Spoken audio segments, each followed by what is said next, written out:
हाय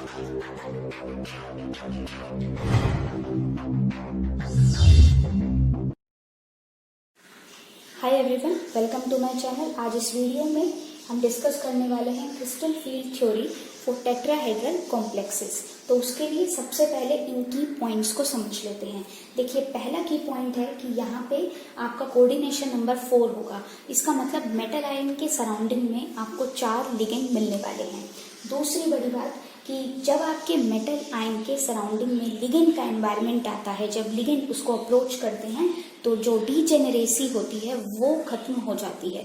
means अब आपके जो मेटल आयन के डी ऑर्बिटल हैं, जो 5 टाइप के डी ऑर्बिटल हैं, उनकी एनर्जी सेम नहीं रहेगी। तीसरी बड़ी बात कि जब लिगेंड आपके टेट्राहेड्रल फील्ड में होते हैं तो उनका अरेंजमेंट कुछ इस तरीके से आप देख सकते हैं। सपोज कीजिए कि इस क्यूब में सेंटर पे आपका कोई मेटल आयन है और जो लिगेंड्स हैं ये अल्टरनेटिव कॉर्नर्स पे हैं। आप एक एक कॉर्नर्स को छोड़ते जाइए। देखिए, यहाँ पे अगर आप फर्स्ट लिगेंड को एज्यूम करते हैं, देन इस कॉर्नर को आप छोड़ेंगे, देन नेक्स्ट पे आप लिगेंड रखेंगे, इस कॉर्नर को छोड़ेंगे, नेक्स्ट पे आप लिगेंड रखेंगे, देन आप इस कॉर्नर को छोड़ेंगे और नेक्स्ट पे आप अपना लिगेंड को प्लेस कर सकते हैं। तो ये एक अरेंजमेंट है आपके टेट्राहेड्रल कॉम्प्लेक्सेस में मेटल और लिगेंड की। अब देखिए, आपको समझना है कि क्रिस्टल फील्ड थ्योरी में मेनली हम डी ऑर्बिटल्स को ही कंसीडर करते हैं। तो डी ऑर्बिटल्स की शेप क्या है, उनकी टाइप क्या है, उनके लोब्स की पोजीशन क्या है, ये समझना बहुत जरूरी है। आपके पास 5 टाइप के यहाँ पे डी ऑर्बिटल्स होते हैं, dx5, dxz, dyz, dx2 - y2 and dz2। ध्यान से ऑब्जर्व करेंगे तो जो ये 3 फर्स्ट ऑर्बिटल मैंने लिखे हैं, dxy, dxz एंड dyz, इनके जो लोब्स हैं वो इन बिटवीन द एक्सिस हैं। और जो आपके लास्ट के 2 ऑर्बिटल हैं, dx2 - y2 एंड dz2, इनके लोब्स जो हैं वो अलोंग द एक्सिस हैं। तो ये यहाँ पे एक डिफरेंस क्रिएट करता है। अब देखिए, यहाँ पे रिप्रेजेंट मैंने किया है कि फर्स्ट स्टेट में मेटल आयन के जो ये 5 ऑर्बिटल थे ये डीजेनेरेसी में थे, इनकी एनर्जी सेम थी, आइसोटोपिक फील्ड में थे। जैसे ही लिगेंड के एनवायरनमेंट में आएंगे तो यहाँ पे मेटल एटम या आयन के जो ऑर्बिटल्स में इलेक्ट्रॉन है, प्लस में आपके लिगेंड अप्रोच करते हैं तो लिगेंड भी इलेक्ट्रॉन डोनर हैं, उनके पास इलेक्ट्रॉन्स हैं, तो वहाँ पे रिपल्शन की वजह से एनर्जी जो है वो इंक्रीज होने वाली है। अब जो ये आपका रिपल्शन है ये आपके ऑर्बिटल्स में स्प्लिटिंग कराता है। ये डिपेंड करेगा कि आपके कौन से ऑर्बिटल ज़्यादा रिपल्शन फील करेंगे और कौन से ऑर्बिटल कम रिपल्शन फील करेंगे। तो जैसे कि मैंने आपको बताया था कि यहाँ पे आपके पास 3 ऑर्बिटल जो हैं वो उनके जो लोब्स हैं वो इन बिटवीन द एक्सिस हैं और 2 ऑर्बिटल जो हैं उनके लोब्स आपके अलोंग द एक्सिस हैं।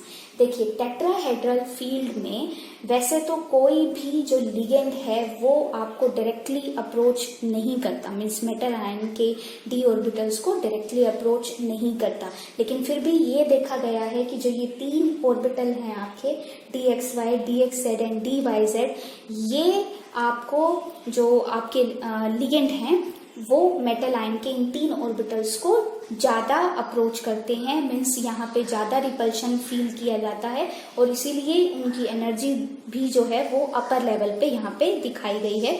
मीन्स रिपल्शन की वजह से एनर्जी का गेन हुआ है, जिसको आप क्रिस्टल फील्ड स्टेबलाइजेशन एनर्जी बोलते हैं, या आप बोलते हैं कि कितना गेन हुआ है एनर्जी का, कितना डिफरेंस आया है एनर्जी का।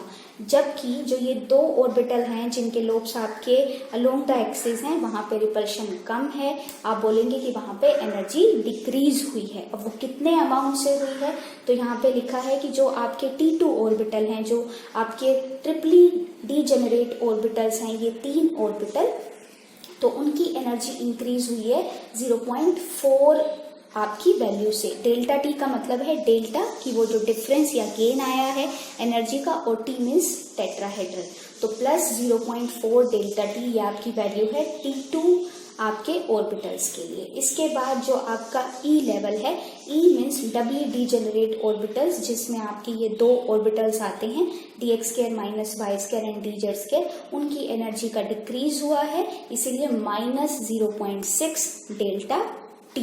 तो इस तरीके से आप इन 3 स्टेट को आई होप आप समझ पाए होंगे कि किस तरीके से लिगेंड के एनवायरनमेंट में जाने के बाद एनर्जी का इंक्रीज होता है, फिर उसके बाद आपको स्प्लिटिंग नजर आती है, और स्प्लिटिंग भी जो है आपको 2 लेवल्स में नजर आती है, राइट, कि एक आपको T2 लेवल बनता है, दूसरा आपका E लेवल बनता है। सो आई होप कि अब सभी कंफ्यूजन आपकी दूर हुई होंगी। एक बार फिर से रिवीजन कर लेते हैं अपने की पॉइंट्स की। पहला कोऑर्डिनेशन नंबर होगा आपके पास 4, यहाँ पे 4 लिगेंड मेटल आयन को अप्रोच करने वाले हैं। उनकी अरेंजमेंट मैंने आपको दिखाई है कि आप उन्हें अज्यूम कर सकते हैं कि या जो आपके लिगेंड हैं वो एक क्यूब के अल्टरनेट कॉर्नर्स पे प्रेजेंट हैं। दूसरा कि लिगेंड के एनवायरनमेंट में जाने के बाद आपका जो मेटल आयन है उसकी डीजेनरेसी आपकी लूज होने वाली है। थर्ड कि जो आपके लिगेंड हैं वो जब आपको मेटल आयन को अप्रोच करेंगे तो यहाँ पे इस तरीके की आपको स्प्लिटिंग देखने को मिलेगी।